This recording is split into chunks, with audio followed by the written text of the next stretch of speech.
Let me ask you something. If you put $100,000 under your mattress today and pulled it out in 20 years, would you be richer or poorer? Most people say, well, at least I didn't lose any money. But here's the truth. You would have lost money.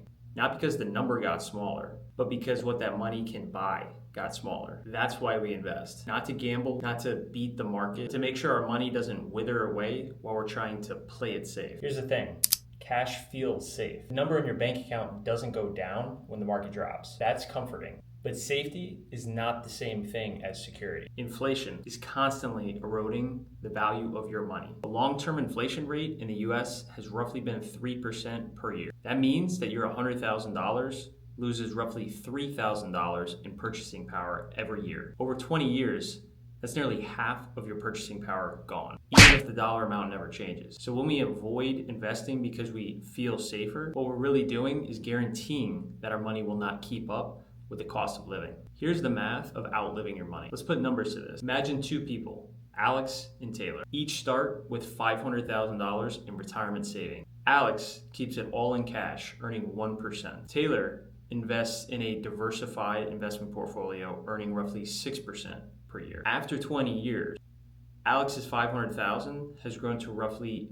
$610,000, but prices have doubled during that 20-year stretch. So Alex's real purchasing power is roughly $300,000. Taylor's portfolio grew to $1.6 million, enough to increase her spending power, not lose it. This is why staying safe can actually be the riskiest decision of all. You dramatically increase your chances of running out of money before you run out of life. Now here's the hard part. Our brains are naturally going to work against us when it comes to investing. Humans are wired to avoid loss. Behavioral finance experts call this loss aversion. The pain of losing $1 feels about twice as bad as the joy of gaining $1. That's why market downturns feel so scary. We'd rather see no change than risk seeing a temporary drop. Here's the irony.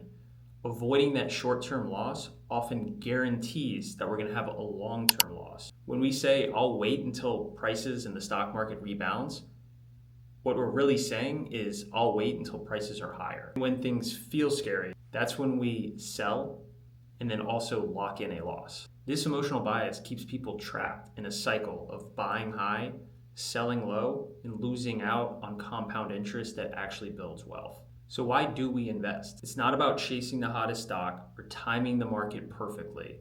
Both are impossible. It's about owning assets that have historically performed well over time.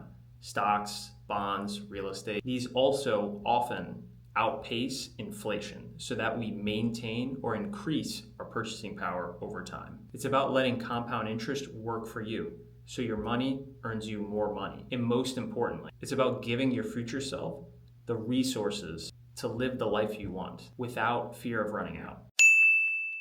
You can't avoid risk. You can only choose which risk to take. The risk of short-term market volatility or the risk of slowly losing your purchasing power until it's too late. When you understand that, the question stops being, should I invest? And becomes, can I afford not to? So, why do we invest? To protect our future from the silent danger of doing nothing. If you found this helpful, hit like, subscribe, and share this with someone who's still scared and sitting in cash. Their future self will thank you.